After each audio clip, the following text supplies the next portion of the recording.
All right, I've begun the recording for two-tap daddy Vayne AD carry. The last time I coached you, you were in Iron 4, but now you are in Bronze 4. How does that feel, my brother? Feels amazing. It feels as small of an achievement it is, but it feels good not being at the bottom pits of hell. Hey, my man, there you go. And we're only going up from here. But here we go. We just did a live spectate review. We are now doing the review of the VOD. So we have a lot of things that we want to talk about. And last time you got coaching from me, I taught you these four things: mechanics, zone of influence, and I teach everyone this because it's the core components of the game that you always need to be applying 24/7 throughout a game. So nothing changed just because I taught you this like 3 or 4 months ago, roughly, to now. Yeah. It's all the same shit. The only thing that changed is maybe the season, some quests, whatever. But fundamentally, the game has not changed at all. So here we go. Let's get into it. So yeah, runes were good. It's fine. You're gonna stop running friends of mine from now on. Period. Like you just never run that rune ever again. So yeah. So when it comes to running into this brush, you only stand here if it's the enemy bot lane. You don't mind them face checking you and then just full big D melee distance fighting on repeat over and over again. Then you want to stand here. Because a lot of times they'll shoot their abilities into this bush right here, and then you'll dodge it. Now here's the problem with Samira Blitzcrank. If you are in melee distance of Samira Blitzcrank, they will absolutely demolish you because you will not be able to escape their grasp, and they'll be constantly being like auto-attacking you. So against like things like set support, Braum support, Taric support, standing in this part of the brush, as literally any AD carry, not even Vayne, is a terrible idea unless you have the melee support yourself. But you don't in this case. So you cannot stand here. So basically, if it's range support and a melee support, you probably don't want to stand here. You want to instead stand over here, and the second you see anyone pop up, it's an ability, and then run as fast as you can. Because if they're standing together right now, and then you two are here, and then you pop up on them, now what do? They just turn this way. And then now you have no way to run away, because if you run away and start kiting this way, they get to melee swipe you the entire time that you're running away, which is really bad. Which is why it's very important to stand here at max range and get ready to just fire one ability as a support and then run away. And as Vayne, if you're here, you're probably just running away because you cannot auto shit. Unless it's maybe a Braum. Then you can auto him once. The Braum will queue this way. And then you can queue up here. And then be like, yay, I did 40 damage. And then you wait until the minions come. So do you have any questions on when you would stand here versus here? Yeah, no, that makes sense for me. I just automatically went, all right, I'll just go there. Saskia said in that coaching session, you should stand here. So I stood there without actually thinking about, Yeah, that's my mistake, and I take the blame for that because I didn't give you the why behind it. I just told you stand here. They might shoot an ability here, and then now I can cheese them. But there's a deeper reasoning why. And even like if Braum like came here and shot an ability hypothetically, and then he found out you're here, you still lose the 2v2. Like it's just the thing with melee into ranged is. The best way for me to describe it is if you are a ranged champion, aka Vayne top, and you're against the melee champion, you need to be like 90% HP, while like the enemy top, whatever it is, Gwen, Darius, the Wukong, they need to be like 30% HP, so there needs to be a 60% HP difference for you to go even and barely win. Can you picture that in your head? If you go into a full melee 1v1, no spacing type battle, you need that difference, and in this case, if you are 100% and they're 100%, my brother, you are losing. It's not even close. So you need to be 90 and they need to be 30 if you want to do a melee battle to win. So that's something to keep in mind. So I think we fully explained that. I'm not putting that into document because I'm not really sure how to type all that out. But yeah, let's keep going. You're good. I think I get it. Yep. Okay, so next up, I disliked how you warded this brush when you knew yourself that Blitzcrank was not in here. You knew it yourself. Unless you're saying, Saskia, I'm warding here so that maybe Blitzcrank can sweep in and then hook me later, which I don't think is a big deal if that happens. But is that what's going through your mind right now? I'm asking you the question now. So I have this conviction. It's not a conviction. It's just something that I've learned as I kind of like played the game. Is whoever has vision of that middle brush has automatic prior in the lane unless they mess up completely and they get pushed back. So more vision for me means I can lane more comfortably. I have a better prior than the enemy team. So if the support doesn't ward this brush, I typically automatically ward the brush. Okay, you are partially correct. However, in this adaptation scenario here, he's not in the brush, and he's basically not there yet. And you know that too, because I think Seraphine was in the brush for a second, and then she left to hide around here, so she would be able to spot if Blitzcrank tries to sneak in. I think it's pointless to ward this brush. You should instead ward this brush that he's likely to be in, and then you can play laning phase from here. Because if he ever decides to run in here, all you do is just get prio, because Vayne and Seraphine gets prio over Samira Blitzcrank, because the second Blitzcrank walks up to auto the minions to try to match Seraphine autos, what do? Attack the Blitzcrank. You get his HP low. And then he realizes, oh shit, I cannot do this. He leaves back into this brush, where you have vision of, or even if you don't have vision, doesn't matter. And now you get prio. Because if he hides in this brush while you get prio, well, my brother, when you get level 2, what are you going to do to this guy? You're going to just all in his ass. He's dead. So, this ward here is very pointless if they're not already contesting the brush where they're, like, Lux or something. Alright, let's keep going. Okay, so right now, this is done. Slow down. Done. You already won the lane, basically, because if Samira is here autoing the wave 1-2 and then you autoed 1-2, then yes, keep autoing, because you want to be 1 to 2 autos above her every single time in the push. So if she does 1 auto, you should be on auto number 2 or 3, essentially. And if there's angles to poke him, you can obviously go for that, but he's not even here, so that's not the case at all. But the reason why you want to slow push this as humanly slow as possible is because you do not want your level 2 cheese to be right here. You want your level 2 cheese to be right here. Still.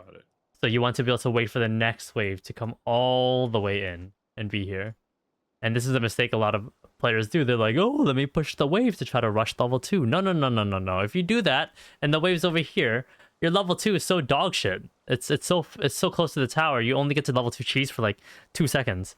But if you're over here, you have to do level 2 cheese for like 3 or 4 seconds as you run them down the entire lane. So that's a little adaptation that you should be doing every single game. So once you know for sure 100% you've got the first level 2, you slow it down as humanly as possible and keep slowly like poking them, trying to zone them, whatever it is.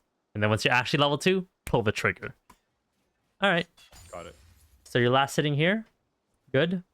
So right here, Blitzcrank is entering your zone of influence when you are standing here. You have nothing to last hit. So what you should be doing here is attacking the Blitzcrank 1 time, taking a step back, and then autoing whichever one's going to die first, and then queuing somewhere, and then autoing the other one that you didn't auto to finish it off.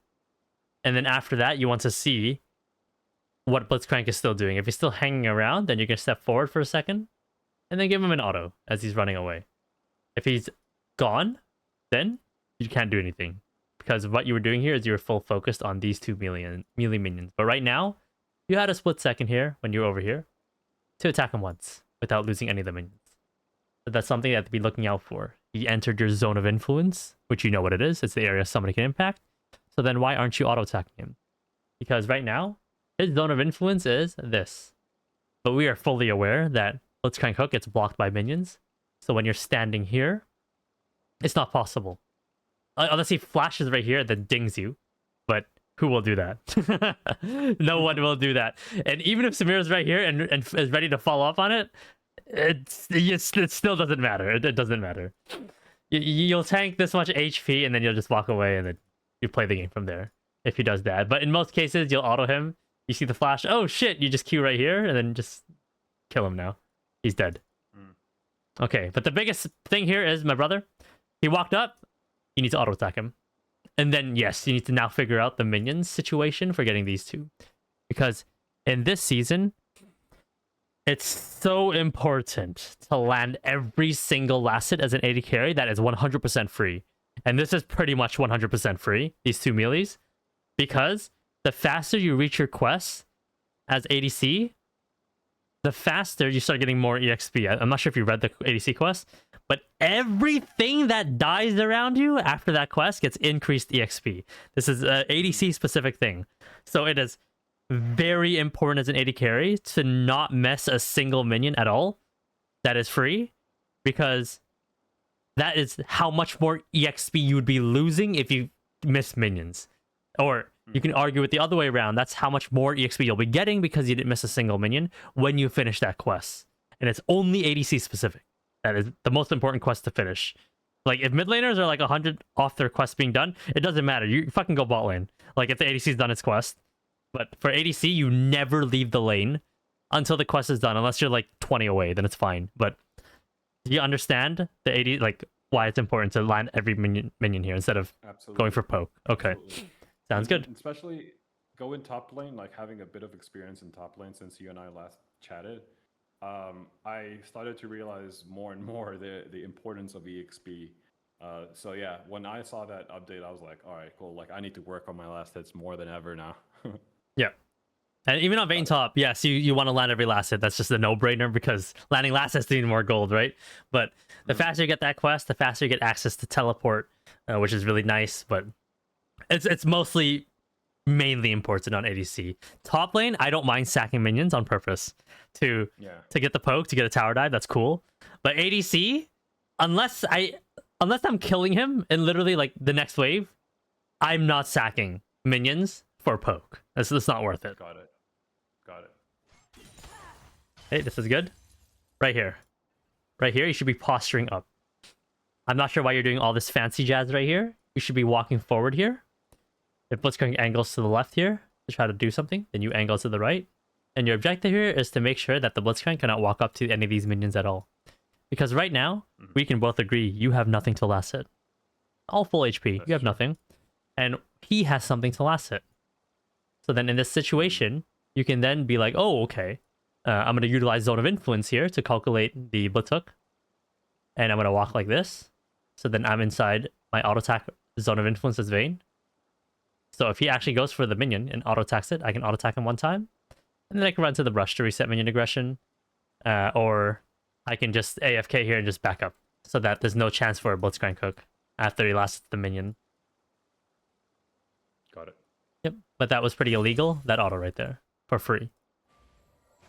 That was good.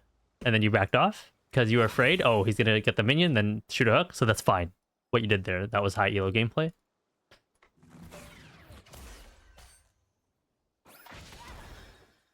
So right here, this is a unique scenario for a challenger level queue. So let me explain this. Okay, so right here, Blitzcrank is running towards you. And then he's going to hook you. Samira's walking up.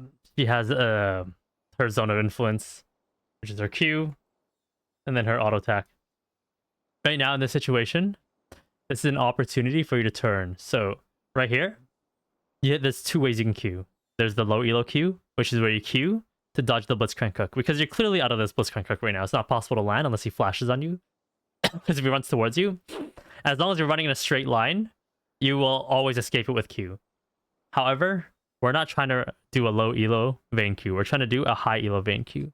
So right now there's an angle to do a turn. So when Blitzcrank's runs here, and he's going to hook right here, instead what you do is you Q this direction directly towards Samira. And what that does is that puts you inside Samira's Zone of Influence so that she can auto attack you. But then you auto attack the Samira. Now here's your advantage in this situation. Number one, wave is slow pushing towards your opponent. Number two, Blitzcrank hook will be down. Number three, Seraphine is a ranged champion, so she'll be able to kind of assist with the vibes. I'm not sure if she'll be in range. And you are a lethal tempo champion versus a conquer champion who is garbage at level 1 and 2. that we both already established before the game started. I said Samira's really strong at 3, but 1 and 2, she's really weak. Plus, if Samira tags you, look what happens. 3 mages onto Samira. And then look at that ward that you placed earlier. So even if she ran into the brush, she doesn't get the reset. The minions will keep tagging her, and you can get to keep running her down with Vayne 30 movement speed here the entire time. And this entire time, if you dodge that hook and you Q like that, what does Blitzcrank do? What can he do as a melee champion with no E? Nothing. He can run towards you while you're running towards Samira, and if he does that, what you do is now you kite away from Samira, so now Samira can no longer tag you. And then, but look who's in range. Blitzcrank the entire time. So then you can just tag the Blitzcrank. Kite back, tag the Blitzcrank. Oh, he starts running away? Okay, let's chase him instead. Start tagging the Blitzcrank. Do you have any questions about this situation right here? I went to a deep tangent about that, but I explained every possible reasoning why this is a good play. No, that makes sense. Like, you're 5 steps ahead of any move that you're doing. Yeah, I guess you're prioritizing aggressive posturing. I'm prioritizing survival. I'm thinking of worst case scenario. You're thinking about the best case scenario that I could inflict damage. Yep. Yeah. Because like in my mind, like going through my mind right now is not Blitzcrank level 1. I'm thinking, he's gonna run towards me. He's gonna hook. If I dodge the hook, in my mind, in the moment, right? Because like there's a lot of stuff going on. I'm thinking, all right, now if I start tagging the Samira, first I'll eat her Q. I did not consider the minions at all, like doing any significant damage. Although at level 1 they do actually do significant damage, especially ranged. I do not trust my support, so I did not even factor in what my support is going to be doing. I was just like, all right, I'm going to take damage. I'm going to avoid that situation. I guess that's the iron mindset that's still in me. Then at least you gave me your reasoning and explanation. So whether that's correct or not, that's up for debate. I think it's wrong, but right here, it's good that you considered that the Seraphine's useless. And I also didn't consider the Seraphine at all, right? I even said it to you. I said, if the Seraphine's here for vibes, she's here for vibes. I literally said it out loud, remember? And I'm telling you to trade here because even if Seraphine literally went AFK, like literally just disconnected right now, right when you did that Q, you still win the trade. You still win. Until the Blitzcrank catches up to you. But then in what world will Blitzcrank actually walk forward at level 1 with no hook to actually just auto you? He might do that while you're running the Samira down, but I already told you, right? When the Blitzcrank comes in, then you kite back. So now Samira can no longer tag you, but now you get to tag Blitzcrank. And then when Blitzcrank starts running away, now you go forward again to keep tagging the Blitzcrank. And you have this window right here to be able to do that. A 19-second window to keep tagging him. And then if Samira comes back in while Blitzcrank runs out, then now you can just 1v1 Samira. And in this entire time, that play that's happening in my head right now, where you're constantly 1v2ing the Blitzcrank and Samira, if Seraphine was full AFK, you would still win that. Literally just inside the base, literally just here. You would still win that trade, 100%. Because of this lethal tempo right here, OP. Yeah. It's very interesting because the moment you said like you introduced the topic, Iron Q versus Challenger level Q, my mind was trying to think of the possible alternatives you're going to propose. And one thing that I think I learned from listening to you right now is my mind automatically was like, all right, a Challenger level Q, what would it be? Would it be like queuing up closer to the Blitzcrank? But then now I think I understand where you're coming from. Just make them useless, chunk away at their health, even if you don't kill them, move them away from your lane comfortably, and dominate. Yep. And this is a very level 1 specific thing. If this was like late game, don't fucking do this, okay? Like if this is like level 16 mid lane, like do not queue like that. Like queue away and just live and call it a day, and then wait until someone else does something big. But this is level 1. Even if you got hit by that hook, you don't die. Like, so it's not a big deal. But if you dodge that hook and you queued how I did, oh my god, you win the lane so hard. If you get hit by the hook, it'll be even. Like you'll kite back, you get ignited, you'll chunk Samir down to half, you're half 2, you'll be down like 10% HP over her. It's still fine. Like you're fine. But I didn't ask you to die, essentially. I'm asking you to do something Yeah. here that there's a good angle for, and if it doesn't work, you're still fine. If it does work, you are very good, in very good position. All right, Got it. let's keep going. Something I want to talk about is spacing and tethering game. And this is heavily applied to top lane, but it did happen bot lane many times. Have I ever talked about this concept to you before? It was with the zone and influence topic, but we didn't tackle it in too much detail. Okay. That was more of a top lane thing at the Here we time, go. And this is a heavy top lane thing. But basically, the best way for me to describe this is in 3 ways. There's the car situation, there's the tag situation, and... the tag situation I remember very well, because in Okay. my first gameplay, I did a very stupid move. I remember that very well. Okay. But basically, you remember this. If the guy's chasing you, your friend's chasing you, he'll never catch you infinitely, right? Because if there's no wall. But if there's a wall, you will eventually catch you. But anyways, I'll get into this when we get there, since I vaguely explained it to you in the past, but here we go. And the viewers will understand when I start talking about it eventually. But okay, these are good right here. And right here, I told you, grow some balls, bro. Not yet, right? Like, by the way, I don't understand why you did all this right here, right here.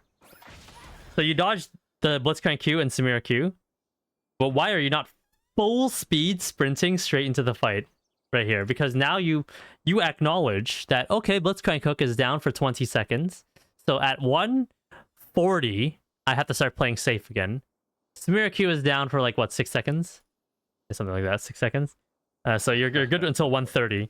Right now, you should be full sprinting in to be able to tag some minions and maybe get in position to poke Blitzcrank Samira. And look what you did. You walk back 3 steps, 4 steps, 5 steps up. And then now you're finally coming in. And then you walk down. So you've done 6 inefficient steps now. Imagine if you did 6 efficient steps towards this, you would have got that mage minion. 100%. Yeah. And then you would have told the Blitzcrank to leave. And if he doesn't leave, what do you do? Boom, boom, boom. On his head right there. Couple autos. So right there, I'm not sure. Like, maybe you're like, oh my god, I just dodged the Blitzcrank Hook. And you're feeling all fire and shit. But... that's exactly what's going on. Yeah. But then it's like, he has nothing, bro. just right there, you should be like, Blitzcrank, I want to actually attack you now, bro. Like, you got nothing, and Smear's got nothing. I got 3 mages.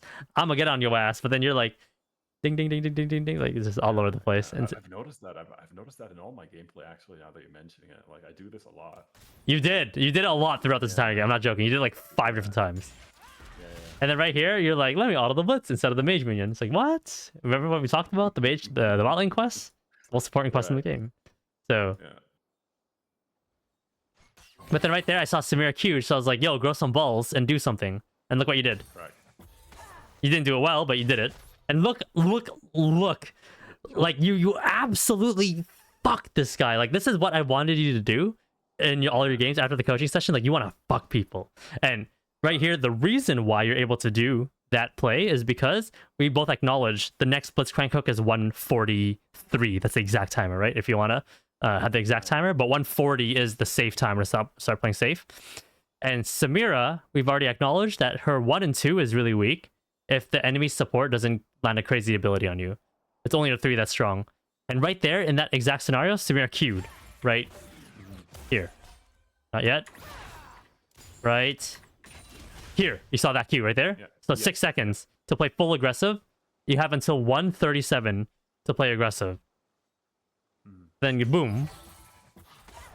Boom. And then you leave at 135. So now she can't space and tether towards you to play the tag game and the car game. To keep up with you for the 137 timer.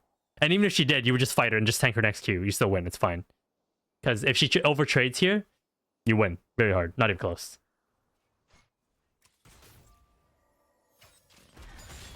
Good.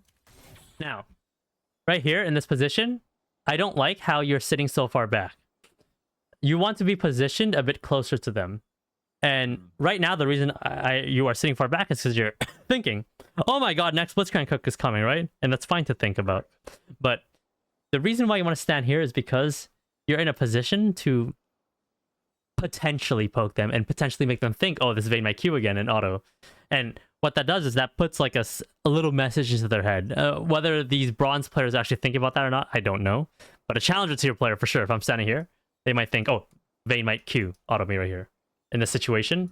So they might think for a second and they might panic and then might lose one minion. But you want to be postured in a way where you're achieving multiple things is the overall concept of what I'm talking about here. I'm telling you to posture here because you, first of all, have access to minions, which is the most absolute important thing in this laning phase. Number two, you're in a position where even if Blitzcrank had hook and he shot it, you just click Q, call it a day, and you dodge it. Cool. But now you're also in a position for a third thing, which is to potentially poke them and make them think that you can poke them, so then they're scared. So do you notice how when you position here, you're achieving three things, but by positioning here, you're achieving two things. You're achieving only the minions, and you're achieving being outside of their poke range to attack you. So you're achieving one less thing in this situation. On top of that, we both agree that you're about to hit level 2 in 2 minions. Is that correct? So now you also lose the opportunity to level 2 cheese in this situation when this melee minion dies. To just try to walk forward, auto the Blitzcrank, he hooks you, and then you can Q to dodge it and then run them down. And even if you tank the Q, just pop the barrier right away and just start autoing Samira. I promise you'll win. As a level 2 Vayne, level 2 Seraphine versus a level 1 Samira, level 1 Blitzcrank, while you're tanking 3 mages, you'll win, brother. As long as you pop the potion and just start fighting. Okay. Any questions about that positioning thing? No, it makes total sense right now. Actually, when you play it back, it. Yep. Yeah. To achieve multiple things in early laning phase. In later laning phase, you probably don't do that. Number 1, last hit. Number 2, dodge ability / bait ability. That's another one that I didn't mention. And then number 3, potential poke / fake poke, which is you make them think that you're poking. Okay, let's move on to the next section. And then right here, I don't know why you're sitting so far back when you're level 2. You should have got level 2 up here. And then get ready to run at them and sprint at them and start poking the crap out of them. But you're like AFK far back here. You're like, you have like the RPG and they got like a little pistol. And you're sitting super far back. It doesn't make sense. You're respecting someone for no reason.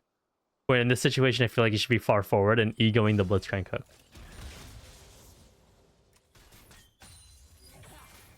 Same as right here.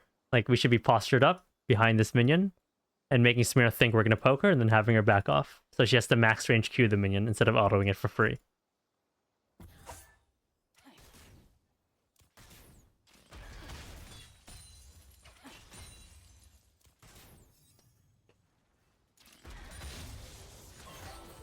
And yeah, again, you're still just too far back. Like, you're not in a position at all. Like, you can posture up here and purposely try to blade the Blitzcrank hook. You should be trying to get it out. So then you dodge it, do a bronze level dodge, and be happy that you dodged it, and then now you can walk forward again. And then position to zone, potentially poke if they walk up, and still have access to every single minion that's available on the map here. It's just very far back gameplay. Oh! No one saw it. Wait, there's more. Oh, there's more. Okay. The next thing I want to discuss is the quick one is melee distance last hitting. Right here. You just last hitted this. We both saw that. And let's say your Q was down too, and let's say your Q was down. Your next best play is to go as close as you possibly can. And you fire your auto when it's available again. And what that does is that makes it so that your bolt has less distance to travel to reach the minion before your minions kill it. So that is a concept that you will apply sometimes. And this is not like a game-changing, like, it can be game-changing concept. It's just to get you 1 or 2 extra minions each game. I run into this problem like twice a game, probably at most, 3 times maybe at most. And it's all it does is it gets you 20 more gold. Okay, but do you understand why and when you do this?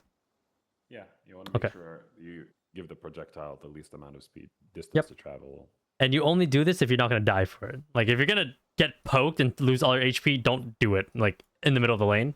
But right now, clearly, you're like, if you go here, no one's poking you down. So you're good to do that play. And you also do this, by the way, if you're racing bot lane tower versus top lane tower, where, like, the enemy top laner is about to get your tower, but you're also to get their bot tower. You want to go melee distance as long as you don't die for it and start getting poked out for it, because your bolt has less distance to travel compared to like a melee top laner.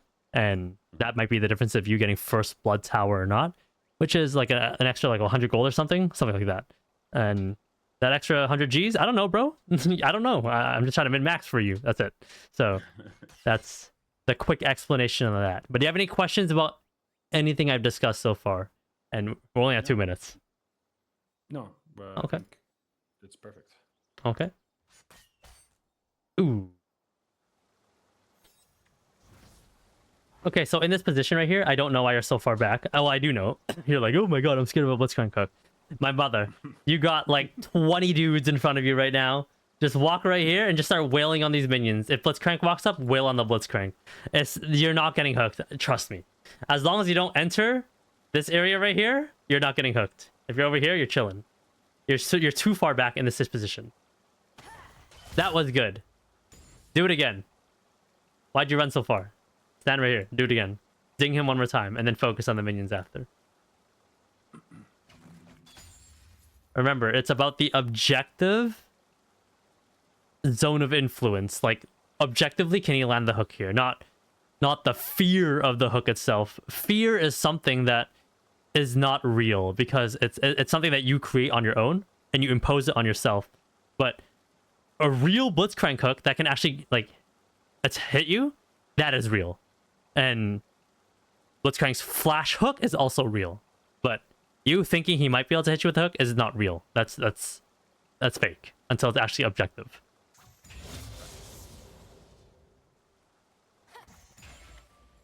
Like right here, this is just like, what is this? This is 2 AFK. You should be a bit higher postured up to have access to these 3 mages and to maybe attack Blitzcrank if he disrespects you, and you're obviously outside of tower range, so you'll be perfectly fine. Too far back. And then you lost the mage minion because you're so far back. Then right there, you misclicked the Blitzcrank. Right there, what you should have done was you should have A-clicked and then clicked it right here. So your character would click this minion right here, which I really hate A-clicking.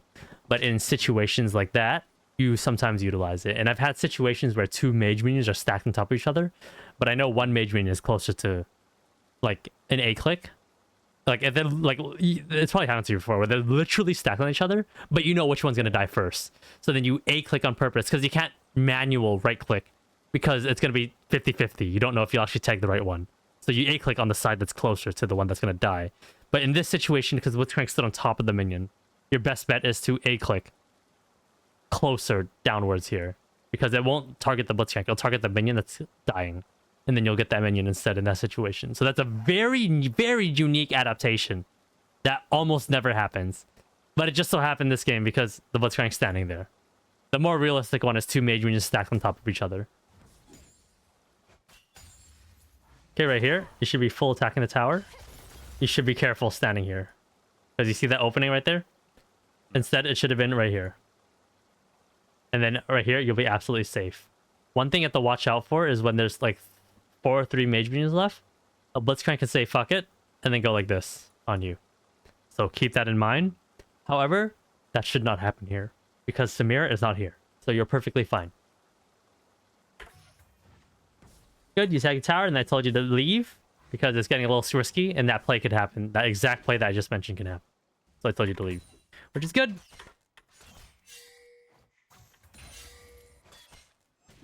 Right here, this is very disrespectful. The Blitzcrank should not be autoing the minions. You should be postured up again, right here, for those 3 things I discussed. Right here. Right now, you're only postured to dodge an ability because you're so far back they can't even shoot it, and to last hit. But you don't have potential poke, and you don't have fake poking either happening. And you don't have potential bait either. Like, sometimes I'll stand here to bait an ability on purpose, and then I'll just Q in. Like, I do this against Ezreal's a lot. Or I'll stand right here, Ezreal Qs, ding, Q, and then I attack the minion. Or I stand there for a split second and I just walk. If I want to trade my positioning for his 28 mana for his Ezreal Q, just to win a 28 mana war. That's it.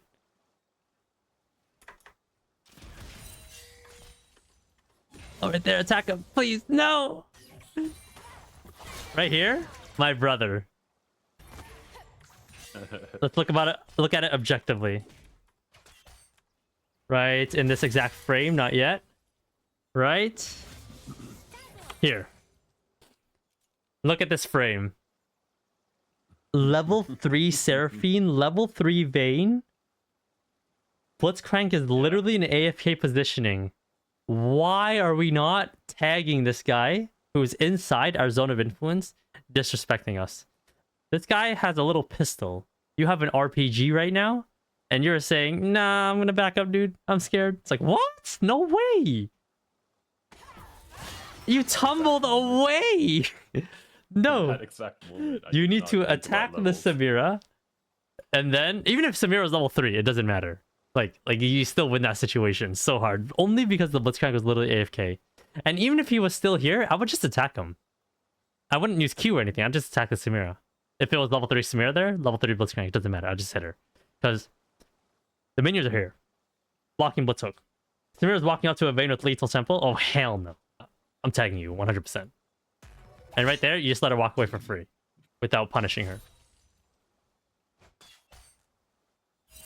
Right here. Oh my god, this was so disrespectful. Right here, all you do is if you really want to be sexy, you can go here and E. But if you don't want to E, that's fine too. Can we both agree Samir just W'd and it's not going to be available for like 10 minutes? Can we both agree on that? Okay. We can also agree there's 3 mage minions that are attacking Samir right now, so she's tanking minions. We can also agree that there's level 3 Vayne and a level 3 Seraphine that's going to attack the Samir. We can also agree that Blitzcrank is literally AFK. Absolutely AFK. Now, we agree with all those things. Even if you did not have E here, let's say your E was on cooldown or you put 2 points in Q. Should you be fighting the Samir here? Absolutely. 100%. So right now, you should be absolutely just wailing autos in the sky. I wouldn't even E, just for this off chance that Samir just gets tagged over here and pushed over here. I would just auto this guy. And you would win the entire time. But you saved his life. And he didn't get punished as hard. But if you just auto him the entire time, he would be over here. Okay, cool. You get up to here. You see Blitzcrank walking towards you. Okay, now we leave. And then you get a little bit of his HP. Congratulations. You get 200 damage. And all he did is maybe auto you back once. And not a single minion auto-attacked you. So that was free. Okay, right here. This goes back to, not the Blitzhook. But right here, this goes back to this. You're not positioned to achieve multiple things. Like right now, Samir, what does Samir want? This minion. The minion. You can take advantage of that and be standing here. And then just attack her once. Okay, Blitzcrank starts positioning here for that off angle. Okay, start walking away. Oh, you see the Blitzhook? You can do a bronze Q to escape. If you think, if you see an angle where Samira autos with minion and Blitzhook's like this, if this does happen, you can do a challenger Q and auto attack Samira. Unless you think Blitzcrank is going to do a challenger Q where he shoots it like this. And if he does that, then you got fucking outplayed. I have nothing to say. And if he does that, he should not be in this ELO. That's a better statement, right? If he was able to Q like that, that'd be crazy. Because what he's doing here is he's timing the Q to fly in midair, while Samir auto attack is flying in midair to kill this mage minion, and then that allows the Blitzcrank Q to follow through, while predicting that you did a challenger Q, by the way, to poke the Samira. You see that? There's way too much deep thinking behind that. No one thought that far ahead.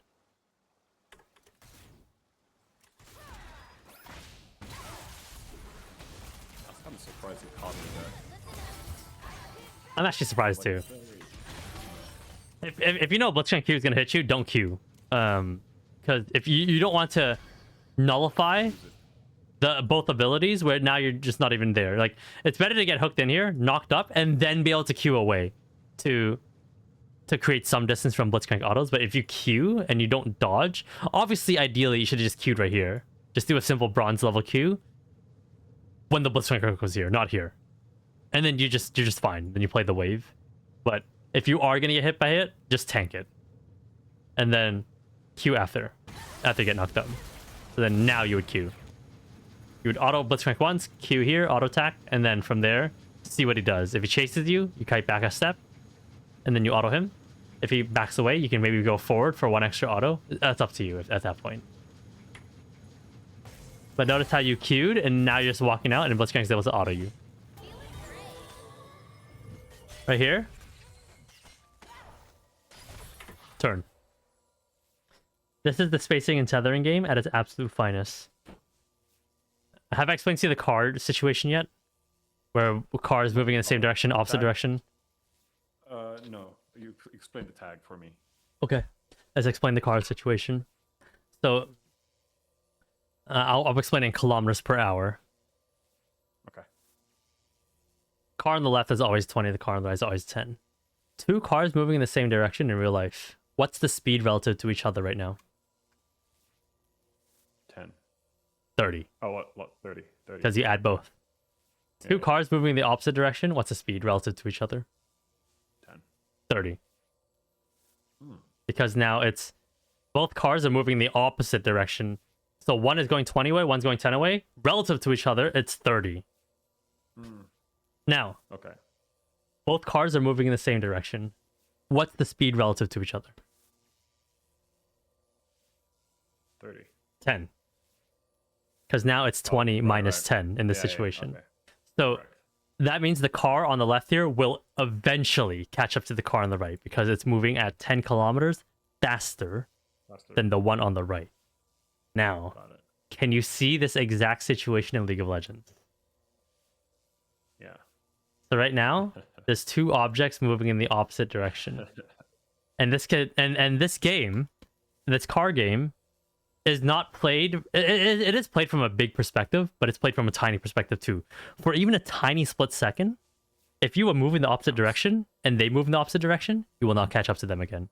And I'm very sure, 1,000%, you ran into this problem in top lane where a top laner runs towards you, and then he realizes, oh shit, I can't chase this Vayne anymore. Let's turn around. But then you kept walking backwards 2 more steps than you're supposed to, and then you realize, oh shit, I got the bigger dick. I can chase this guy down. You try to turn around, but the problem is he's too far gone now, because for 1 or 2 steps, for 1 second, you guys both moved in the opposite direction, and because 2 cars moving in the opposite direction is double speed, you double speeded each other for those 2 seconds, and now you can no longer catch up. But however, imagine if you were able to recognize right here that Blitzcrank was going to turn around, but you also turned around right when he turned around. Do you see that now? Now you're able to stay in range to actually auto attack him. Let me describe it now with the tag thing. So when you're playing tag with your friend in real life, if he's 10 steps behind you, I'm going to explain again, and he's 10 steps behind you and you're 10 steps ahead of him. You guys are both the same speed, and you guys can run in a line forever. Will he ever catch up to you ever? No. No. However, if there is a wall, okay, right here, will he eventually catch you? Yeah. Yes. However, you're going to turn this way, okay? But your friend is not stupid. He's not going to run behind you and then follow you. What your friend is going to do is going to arch to catch you. Do you see that? He's going to arch. And this is the exact same thing in League. In this case, every single time you fight your opponent, could be top or bot lane, there's always a line that's created between you two. And the line is created in a way where it's the most efficient path for you guys to not be able to attack each other. I have to explain a third concept here before I continue the tag thing. The third concept is, do you have any brothers or sisters? Yeah. Okay. I'm an older brother. Yeah. Okay. You have an older brother. Okay. So let's say you're 5 years old. You have short arms and you're smaller than your brother. Let's say your brother's 10 years old at the time, right? He's clearly bigger than you. He has longer arms than you. Let's say you want to punch your brother. You try to swing at your brother, but here's the problem, okay? Your brother has longer arms than you. So in order for you to actually reach your brother, you need to enter his zone of influence to actually tag him. And in the time that you're entering his zone of influence, he probably punched you twice already before you punched him once. Do you see that? So that is the first concept. Now let's look at the next one. Imagine if your brother has movement now. Okay, you walk towards your brother to try to punch him. But then now your brother takes 1 step back, but he's still in range to punch you. but you're not in range to punch him. Do you see that? And that is the melee ranged matchup in top lane. So the melee champion needs to walk that many steps in order to do damage to the Vayne. So as the Vayne, you punch your opponent once, but then you kite back one step. So then now he has to keep walking into you, and then I can attack him again. And then do you see that? So that's the brother sibling punching situation. So with all these three things in mind, okay, when your opponent runs towards you, you have to be able to identify when they're going to turn around and run away. And if you can identify that and turn with them, now you are in range to keep attacking them. Because you don't want the car situation of two objects moving the opposite direction is double speed. You want two cars are constantly moving in the same direction, where you're always in range as the bigger sibling to always attack them. And then, of course, you need to be able to identify the tagline, which is like this right now, where if you play this game infinitely forever, you will always win until they either reach this tagline right here, or you reach the tagline up here. But in this case, the tagline is advantageous for you up here, because when he arches himself this way, you will keep up with him like this. You're not gonna run after him like that. That's stupid. You're gonna keep up with him. You're gonna curve with him, but you'll be attacking him the entire time. And that's the hypothetical of the tagline. So, do you have any questions about the spacing in Southern game? This is how you always stay in range to attack someone, but they are not in range to attack you against someone who's shorter range. Yeah. No, that Okay. makes sense. I've seen you do it with Vladimir top lane in. Oh, ELO it's game, so actually. sexy when you do against Vladimir. Yeah, Holy it's so shit. sexy. Yeah, absolutely. Yeah, but that's very clear. And when you've explained to me, like, you were talking about my positioning and the inefficient steps that I was doing, that's when I realized, like, damn, yeah, like for every step that I took, they were able to reposition and gain distance and, you know, turn the tides on the lane while I was just fucking around doing whatever I was doing there. So it's a microsecond game. I see that. Yep. So right here in this situation, two objects moving the opposite direction, too much now. Like it's too long gone. And in this situation, sure, Blitzcrank left, but Samira's in range to auto attack you if you turn on Samira, right? But a level 2 Samira against a level 3 Vayne, and I don't care if your HP is lower than his, he does not win. With lethal tempo and a Seraphine E coming up, if you and Seraphine just Big D fought to the death there, you win 100%. Because the Seraphine ignites and abilities would overpower his barrier and his level 2, and you would be able to eventually E flash hypothetically if you actually fought to the death here, and Blitzcrank's useless because he has no Q. So right there, because someone went so deep into you, and then you didn't play the spacing and tethering game to be able to run them down as Vayne, you now lose out because you weren't able to punish someone who overstepped further than they should have in that situation. But all you did was just say, basically all that happened was you allowed him the opportunity to be able to get your ass, and then he said, okay, I walk out now. Instead of being like, nah, fuck you, I'm full committing to try to find ways where I can just get your HP down and punish you for doing that. And that is a massive mistake a lot of low elo players do against Blitzcrank, is all they're doing is just dodging the hook and then just surviving.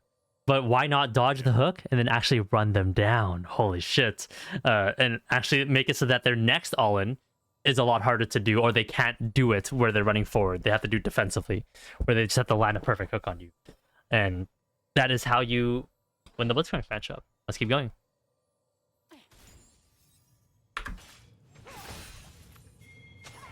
That was terrible. So, I know earlier I said it's okay to make mistakes. That's not a good mistake to make. Okay. So right here, Blitzcrank Q is coming up again. Right here I said you can Big D, but not that Big D. So right here, what you can do is you can walk here and auto attack Samira. Because the only angle Blitzcrank has on you then is to flash right here and hook you, but you can easily dodge that super easily by just queuing here and then just attacking the Samira. Because right now in this situation, I'm still thinking, okay, my Vayne is 3, There's Samira's too. We should look for an angle here to play aggressive, but not like this. And if you are going to Q, it cannot be directly towards them. Because 2 objects moving the same direction is what? Double the speed. And as Vayne, you never want to be in melee distance of people. So in this situation, you just auto attack and then hold the range. And if you are going to Q, because you have big balls like that, you don't do it directly into their face, you do it to the side-ish. Where you're at maximum auto attack range after you finish the Q to be able to auto attack them and then leave from there to be able to peel away. Yeah, I misread that situation hard. Yeah.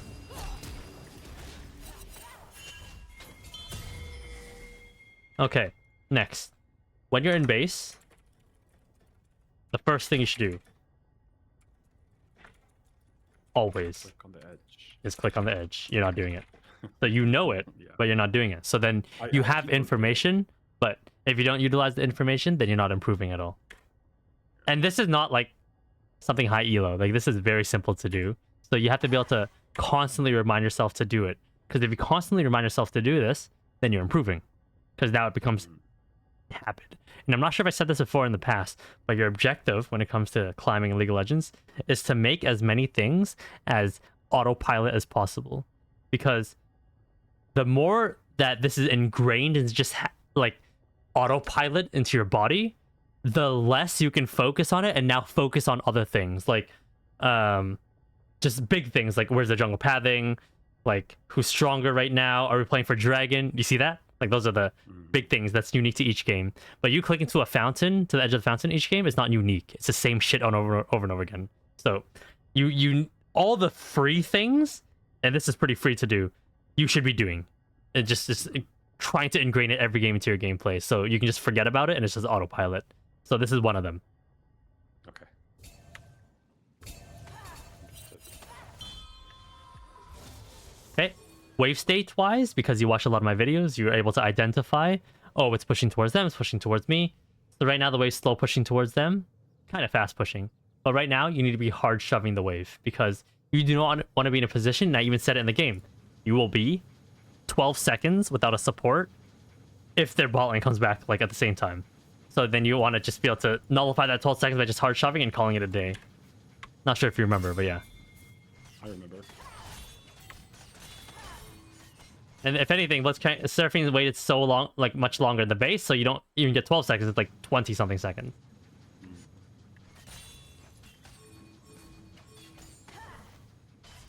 Okay. So right here, you cannot use Samira, you have to wait. How do you play this? Let's see. So right here,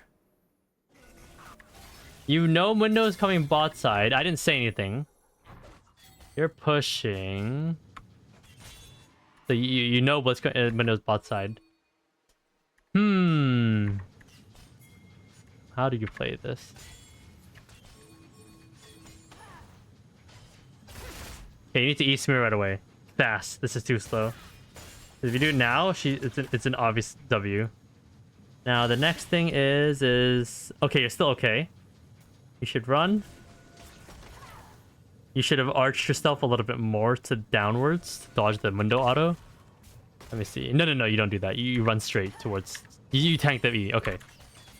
Sorry, I'm trying. Now that you're in this rabbit hole, I'm trying to do the best move to escape this rabbit hole. Sorry, that's a let's crank auto noise. Okay, boom, you dodge Mundo cleaver. He tried doing a. I'm not sure if he's probably bad at League, but that cleaver in high elo is a layer 1 cleaver, where he's predicting that you're predicting that he's gonna shoot a layer 0 cleaver. So then you juke backwards 1 step. Do you see that? Yeah. But I don't think he's thinking that deep layer wise. He's just fucking bad. That's it. But that doesn't matter. That's a separate topic. Okay, so you tank this E. I feel like I would have arched myself a little bit more to avoid that auto E range, but that's me. Okay, right now you queued, which is fine, but you need to auto attack the window right away. Why do you auto attack window right away? More damage. No, you need to get your next queue available. That's in 5 seconds. Oh. That's the most important thing. So right here, you did auto attack window, And then what you need to do, the next thing is you need to immediately juke this way. Because he's going to cleaver right here. And by juking this way, you dodge the cleaver, and you're scot-free. They cannot catch you anymore. Now you do the most efficient pathing away from them towards the base, and then you're good. But you queued, and you didn't try to juke anything. You see the animation. Where's the juke? Zone of influence. You're inside his zone of influence. You have to be able to juke, because when they use the ability, when they use set ability, when you're inside someone's zone of influence, what are you gonna do about it? That's the question that League of Legends always ask you. And in this case, you're choosing to walk straight, but you don't have the liberty to do that in this situation. So you have to juke. In this case, with a layer 1 juke, where you're predicting, okay, Mundo's gonna queue here. I'm gonna juke this way. Unless Mundo thinks that you're gonna juke at a layer 1, so then he shoots a layer 1 cleaver at you, and then you got outplayed. There's nothing to say there, right? So that is what should be going through your mind here. Unless you're telling me, Saskio, I'm playing at a layer 2, where I think that this Mundo thinks that I'm going to juke downwards, and he's going to shoot a layer 1 Q, so I'm going to keep moving at a layer 2, where I look like a bronze player, but that's not what's going through your mind right now, I promise you. Because absolutely not. This is also walking straight is also a challenger level play, but that there has to be meaning behind that walking, right? And right now there's no meaning behind it. In bronze elo, you always want to play at a layer 1 for almost everything that you do. When it comes to juking, when it comes to landing skill shots, you can play between both layers, 0 and 1. But for bronze, always juke at layer 1. You will always outplay someone until you realize that they're going to catch on, because people aren't stupid, right? They're going to realize what you're doing, so then they're going to adapt the way they shoot their abilities. And it's very common against blitzcranks, muumuus, anything with a long line skill shot. People will adapt to you, and they will realize this Vayne's playing at a layer 1. I'm going to play at a layer 1. So then you have to identify that and play at a layer 2, where you look like a bronze player, but you're doing it for a reason where you think that they think that you're playing at layer 1. But you're not there yet. Yeah. Okay. And then if you did that play where you juke the window hook or the window Q, and now you're walking full speed, blitzcrank will now come in, and now you have to predict, okay, is he gonna shoot the hook here, or here, or here? So then you'll have to walk this way and then maybe juke back 1 step to dodge the blitzcrank, and then keep going. And sometimes there's an angle here where the blitzcrank is gonna Q here, but you can't juke backwards, but rather you keep walking straight, but then you're trying to just be just before it. You see that? Because you need that extra little distance to keep getting to tower to escape with 1 HP. That is also a play that will happen too. And yeah, you just got hit by everything though, so it doesn't matter. And you can't layer anything anymore in this situation because you're just so low HP. I have a question on that. Yep. You know, like, I just listening to you, talk about keep going straight. I'm thinking I'm unlocking what's happening in my mind. If it's not that I completely did not read the situation, I could have juked. I didn't see it. I was so focused on surviving. That was what's going on in my mind. But another thing that I think impacted, the actions I took. If I was, and I always think about that, if I was to juke at that particular moment, that is a few seconds.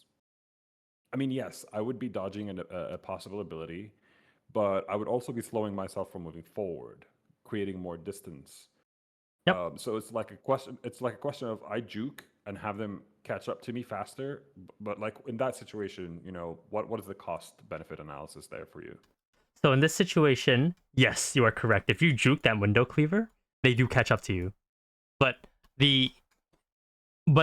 you're sacrificing 1 auto from Samira. Samira will get 1 auto on you and potential Q for that juke. But you don't get slowed, which means that you can build enough distance away, and the next window cleaver will be over here, to you being over here. But of course, now you'll have to deal with Blitz Hook, which is, and then you'll have to still deal with that. But in this situation, because you got hit by the window Q, you got slowed so hard, he was able to catch up to you and start wailing on you with Samira. And now there's no layers to be played against Blitzcrank, because you have no flash, you have no Q. He doesn't have to predict you at all, because if he just shoots the most standard Blitz Q, even if you juke it, right? Let's say you juke it perfectly towards the window, Samir, you're still dead to window, Samir. Doesn't matter because you're so low already. So you don't even have the chance to even live if you don't dodge that window cleaver. This one right here. Got it. But yeah. But yes, you are correct. I like how you're thinking right there, because there are some situations where you should not juke just to be able to create more distance away from someone. And there's also situations where you should not juke because you need to hope that someone shoots a prediction, because you will die anyways if you juke. So their only play is to not juke and just keep running straight at the hopes that they shoot a prediction, because you're already dead. And if they're smart at League of Legends and they shoot a standard one ability, then you're also dead anyways. So sometimes there's a parallel where there's like 4 options, but you only have the one option to live, where you have to hope that they're stupid enough to shoot a hook and you just walk straight and look like an idiot, but you end up looking like a genius because you live. And it's a very rare parallel to run into. But when you run into it, you'll know that you ran into it, where you realize, oh shit, I shouldn't have juked, or nice, I lived, or fuck, I was gonna die anyways even if I juked, so I have to just hope, you know? And that's a very common situation when it comes to ability plus auto attack. So like, let's say like you're 1 HP and then Lily's right here and you're right here, and she can shoot a Q here, which forces you to stand still, but that allows her to auto attack you 1 time, which means you're dead. Okay? Or now Nidalee is shooting a spear, but you're walking straight, but you're 1 HP, and you have to hope, okay, Nidalee shoots a prediction spear where you're gonna run backwards, but you keep walking away, but you escape now that 1 Nidalee auto. See that? So then now you actually live. So that's the scenario that I'm talking about for that quadra parallel. Okay. Makes sense. And that's only when you're literally 1 HP will you'll ever run into that situation. But yeah.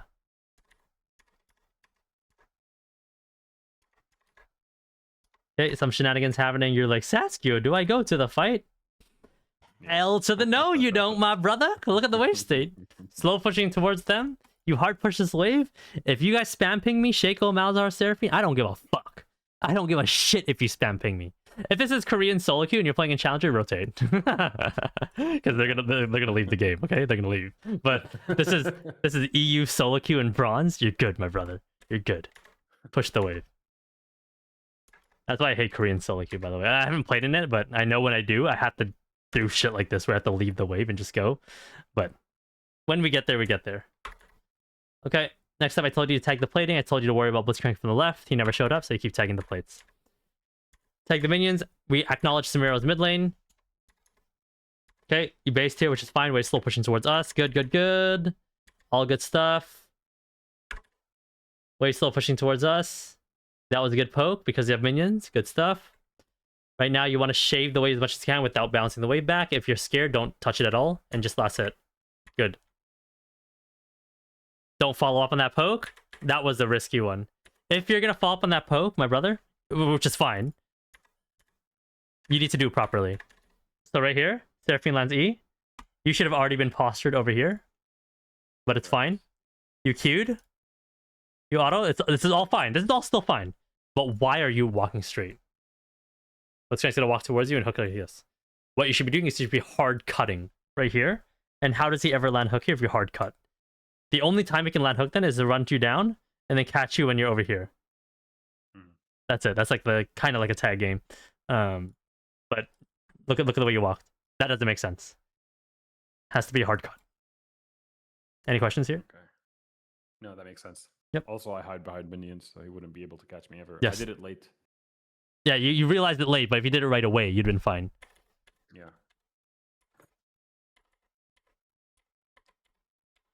Right here, not yet. Right here. I told you to turn, right here. Because now, this is the spacing and tethering game that we discussed earlier. Where they realize, oh, fuck, we're dead. So they're going to turn around, run away. So you stop running this way, so you don't have 2 objects moving the opposite direction, but rather, You stand still. And you auto attack Blitzcrank. 2 objects at a standstill is same. It's fine, right? There's no distance being traveled. Because right here, you don't want to get any closer. Because if you get closer, this guy can maybe tag you, which is really bad. Because look at your HP. Very low. So right here, you have to hold this distance right here and just auto this guy. You walk back. 3 steps. Oh my god, it's too many steps. And then you finally turn. But now you don't have Q. But it's fine still. Good. I told you to pop ult here. Now, 2 objects moving the same direction is double the speed. We both can agree on that, right? So Samir is eating towards you. You need to burn barrier here. Which is fine. Burn barrier. Auto the Blitzcrank. Go invisible. When it's available. Triumph your HP back up. Q over here somewhere. And then now you hold the distance on Samir. Vayne is 550 auto range. Samir is like, what, 500 something? Just 500, I think. So you'll always win. And you both know that Samir has no flash. I think we do. I think we know. So she will never be able to catch you. And she just needs E. But you didn't barrier. GG. Yeah, I didn't use barrier. That's... But do you see the spacing and tethering game literally played right there? It was literally played. Yeah, milliseconds, man. Millisecond. Right. Here. The game begins right now. Well, the game already began up here.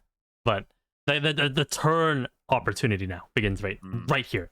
In this exact spot. If you auto this guy, ulted, queued right here, autoed, and then reposition downwards in case Samir walks forward and try to queue you, you will auto win 100%. Because you have the extra ult damage and you've already popped the Blitzcrank. But these 3 sets, 1, 2, 3, it's too much, man. Shival. And then now it's doomed. Okay.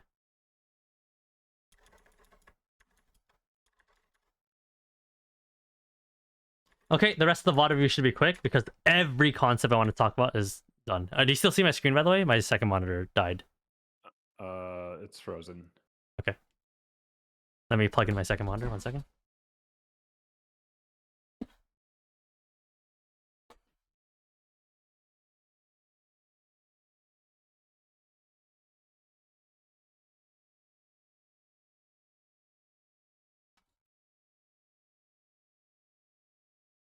All right, second monitor's back. Sorry about that. You didn't miss anything, by the way.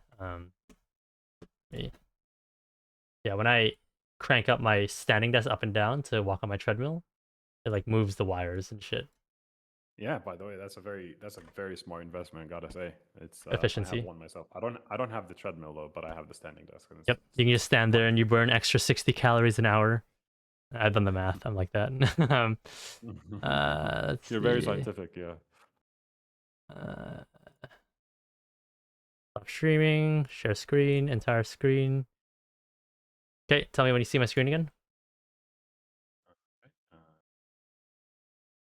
Still don't see it. Click. Just start clicking stuff on Discord until you see it.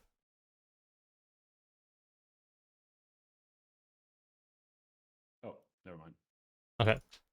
All right, let's go. The rest of the VOD should be pretty easy to review because now it's just the same concepts happening on repeat. Right here, you should be playing full aggro. And right here, that was bad. You could have chased them a lot more from our autos. So the spacing and tether game was created right here. Right. So let's cook note down. Right here, like I don't even know why you're here. This doesn't make sense. Why aren't you here? Wailing on this guy because Blitzcrank has no hook and just going hard on him. Level 7 Vayne versus level 6 Samira? True, he has played a Steelcast and BS4, but I don't give a fuck. We got 4 mage minions. Or we have 4 minions. Blitzcrank has no hook. I am wailing on your ass. Like, well, I should not run away here. Go forward. And then right here, 2 objects moving the opposite direction for 1 split second is too much. You saw that? Yeah. You should still be going forward that entire time. But right now, here's the problem: is you're going sideways while he's going this way. That doesn't make sense. So now you're not having the most efficient movement towards him to be able to keep auto attacking him. So now you only get 1 auto. And then right here, you should be queuing towards him. You should be walking here, Q, auto. And then now the most efficient way to escape from him. Because he can't trade onto you, he just W'd. Blitzcrank is in here, so you lost an opportunity to get like 6 autos on someone here. Quick little fact: if you auto Samira while her W is available, as long as you auto a champion inside of it, you still get lethal temple stacks, even if she's Wing the autos. Same as Yasuo Windwall, and same as one Gwen W. As long as the auto attack was flying, you still get LT stack. And are you aware of if you have Rage Blade and you're proccing Rage Blade through Smear W or Yasuo Windwall, you're still doing damage through the wind walls. As long on the Rage Blade proc, you're doing damage.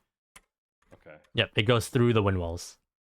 And if the Rage Blade procs on that one Gwen W, you do all the damage also goes through. So a Bork proc goes through, a Wit's End or Terminus proc goes through, and if it's the third W in that situation, you also proc the W in that situation. Very niche information, specifically against those, and Shen W, and against those 4 champions. It's specifically like that. Okay, right here. Attack this guy. Good.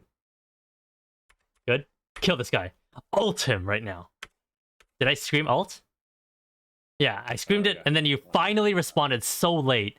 But who Samira W's like that ever? Okay. Right here. Do you know why I told you to just all in, right? Yeah.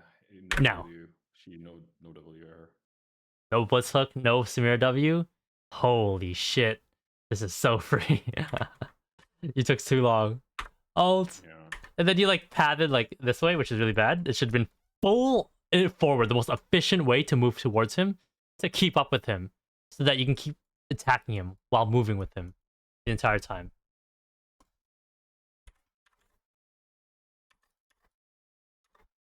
And then boom, we got Flash.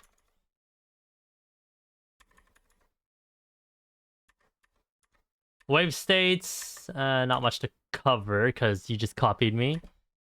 And the wave states are really weird this game. It's not like high elo where it's like clean 2 wave crashes, 3 wave crashes. Anyways, right here. So you full all in this guy. Okay.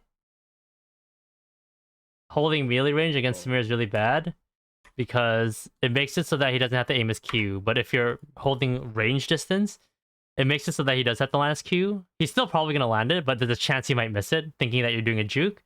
So keep that in mind. When you're playing against Samira, if you're melee distance, it's guaranteed Q.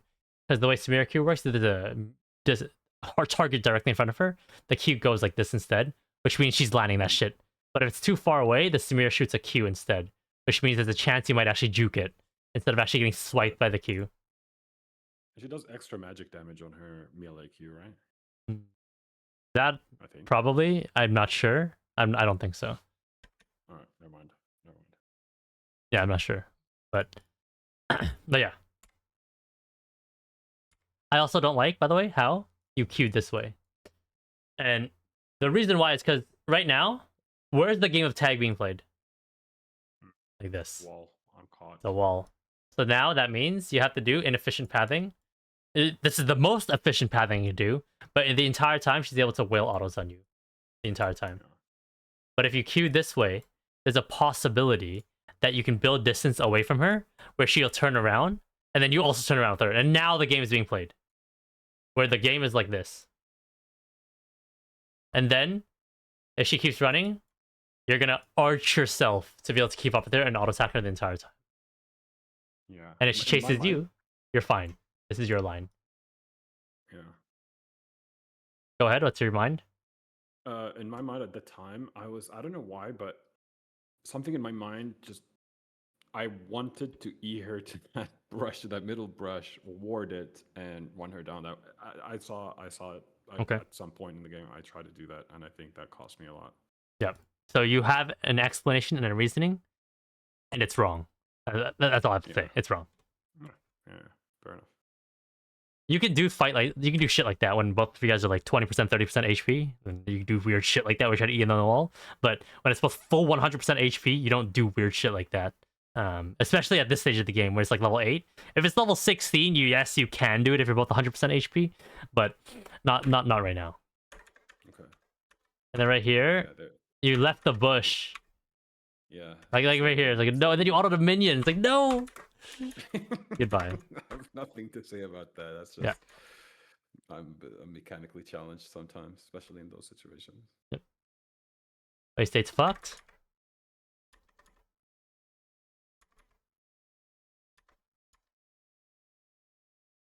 It happens again here. Same thing. Everything we were talking about just now. Yep. Right here, you dodge hook, cool. You turn to look for autos. Fine. This is fine that you're being chased. You should recognize here that you have to alt Q. You have no choice. You cannot Q. You Q, which is fine too. It's still okay through your mistake. But the first thing you need to do is immediately auto attack the Blitzcrank. And what that does is this will allow Samira to walk up and EQ you, which is fine. Nothing wrong with that. But you need to reset your Q. And then, now you keep running, and then now you alt Q to build the invisibility distance. And then now the spacing and tethering games played is, do they back off, right? When they see your alt Q, you have to be able to call that and chase forward on them. And then board this bush, and then you play the game back and forth over and over again. But then because you don't break your Q, now you wait so long for your next Q, but you get the knockup, and then now you're just dead. What do you do? GG. You have to break the Q right away. On that Q all the way back here.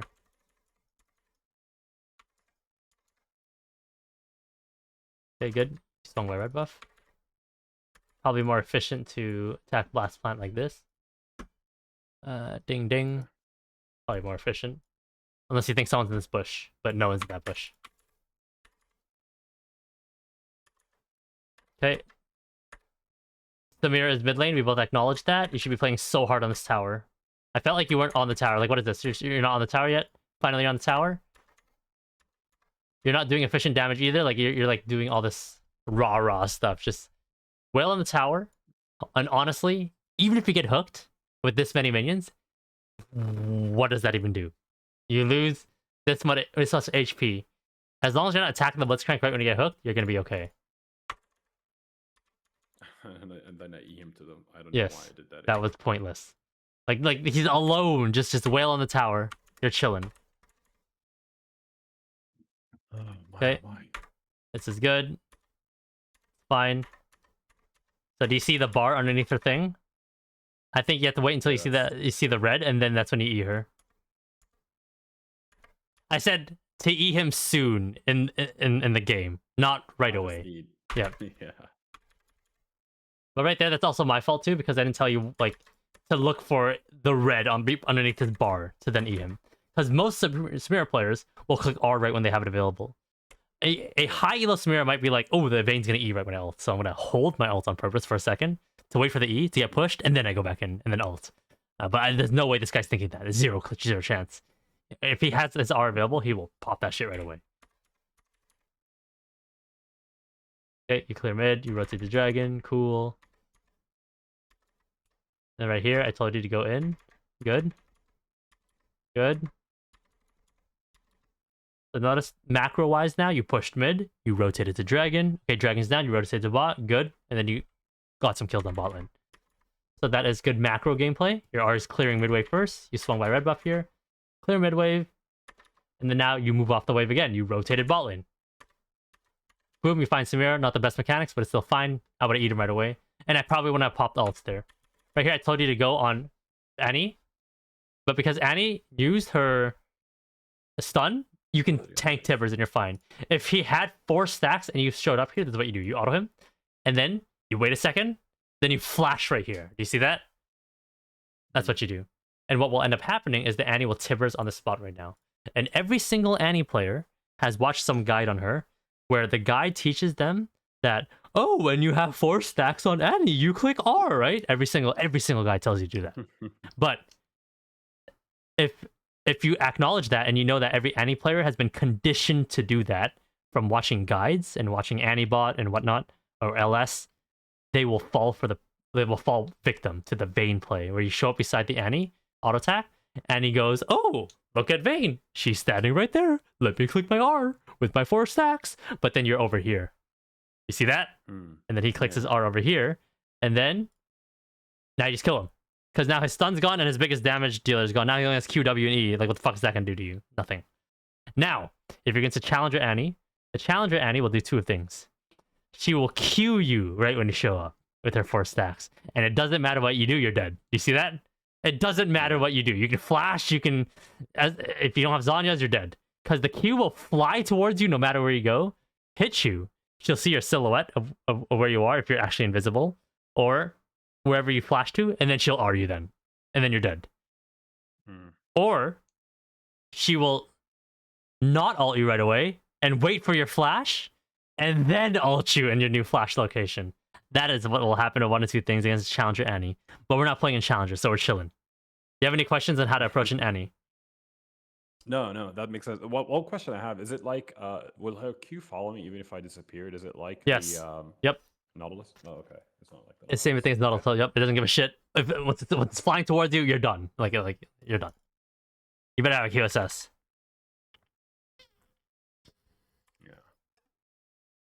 Yeah, you don't come across good Annie players in my ELO, that's for sure. Okay, you push mid. And then I told you to tower, I think. It's fine. You kite back. Yeah, I was surprised it followed me, actually. Okay, right here. So right here, Samira goes in. Right here, look at this. So you're running away from Samira. I saw on the minimap of your game the Malzahar ult was coming soon. That's why I called the turn. No, not yet. Okay. Now, right when the Samira Q misses, you turn. Right now. Look at how many steps you take. 1, 2, 3. Too many. Too many steps. Yeah. It should have been 1 step maximum, and then should have been a turn. And I felt like I was very close for that. I could have been further away. Maybe, yeah. You can argue that. Yeah. Okay. Boom, free Killamundo, good. Free flash.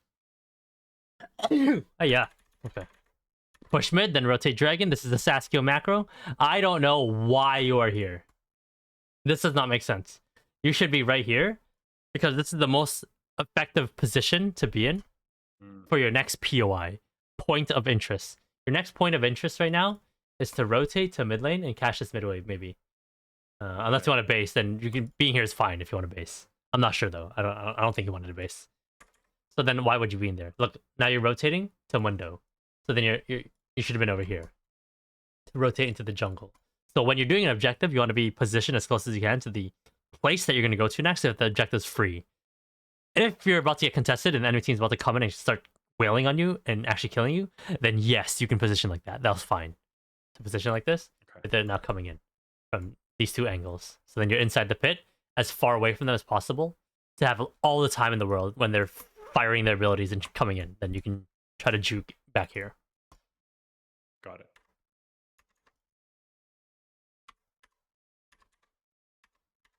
Good.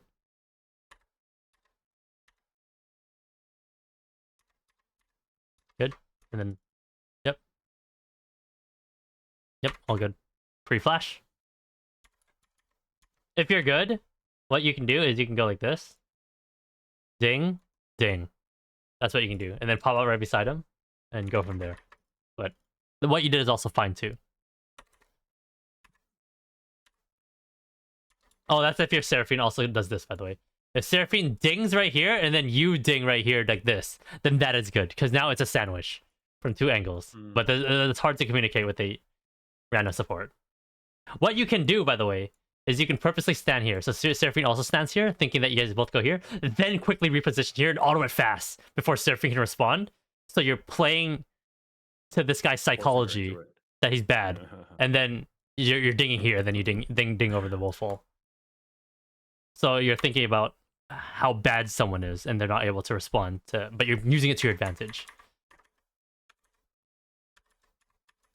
Okay, right here, I told you just big D it because I knew Annie had no Tibbers, so I just go. Good. Wrong person, Annie. Because right now, by chasing Blitzcrank, you remain inside the zone of influence of two people. But by attacking Annie right here, and just AFKing right here, you're outside of Blitzcrank's zone of influence, but you're inside Annie's zone of influence. But only Annie can damage you, and you can damage Annie. You also tank the entire wave, which is fine, and Seraphine can also assist you. But by going here, you're leaving Seraphine range, you're getting hit by minions, Blitzcrank can still tag you, and Annie can still tag you. Very bad to be inside two people's zone of influence. You also autoed a minion one time. I saw that. It's like really bad. I was hoping you did it. Okay. I think you just end the game here. Yep. Okay. So in this particular game, the biggest thing is Positioning. positioning, spacing and tethering, and identifying when you can turn. Of course, your mechanics still need a lot of work, but I cannot help you with that. And you're aware of what it looks like: camera control, mouse movement, all that stuff. But I can't help with that. But this is the big one in today's session that you need to be able to do or identify when you're in a game, especially on top lane. But you clearly saw it happen in ADC role. Like, it happened 8 times this game, by the way. 8 times. Yeah. In top lane, it's going to happen even more, like 16 times to 20 times a game. And then there are a couple of things that you want to be fixing throughout each game. But yeah, I'm going to end the record. Actually, I'm going to ask you, do you have any questions that you're okay asking on call first? Not really. I mean, I think I'm overthinking my laning phase. As if I was gonna summarize that, like I'm overthinking what this person can do, what this person can do, what this person can do. I'm not. I'm wasting space in my mind overthinking about things, and I'm losing focus on the things that matter. Like I'm level 3. I'm a level ahead of this person. I can run them down. I forget about if I Q auto this person, I'm chunking down so much of their health that justifies just going in, challenger level Q, mess them up, walk back, get a kill if they're dumb. If not, you just push them out of the lane. Like I'm playing it too safe, and I should really stop doing that. I 100%. thought coming in, like you would be like a lot of the comments would be about like, yo, what the hell is going on? You're missing a lot of minions. You're No. losing out on. I'm a changed man. Yeah. I'm But yeah, yeah. that's like it's been very eye opening, just like seeing the milliseconds play out, right, of my micro decisions. Yep. And moving forward, this concept right here, this is very hard to do at a high level because you start tapping into a territory where you're actually looking at human psychology on when a human would actually turn away when they chase someone. So if you do not pick this up right away, don't be mad. Like I'm not joking. Do not be mad. This is actually legit one of the hardest concepts to do because this now enters the territory where you're dealing with the man on the other side of the monitor rather than just like the champions. So this took me years to actually master on Vayne top. And even right now, I still haven't mastered it because remember, if I'm playing against another challenger tier player, they're doing the same shit to me, right? We're both fucking with each other. So there will be times where you do it wrong, where you do it correct, and it feels really good, by the way, when you do it like really well. So I've seen it. Yeah, I've seen for it sure. in your videos, man. Which another thing I would like to say, like, man, honestly, your videos have been, besides entertaining, but then also very educational. So please keep doing what you're doing. Thank you. I appreciate them. Yeah. So we're watching, man. We're watching. Thank you. All right, I'm gonna end the recording now. Goodbye, YouTube. All right.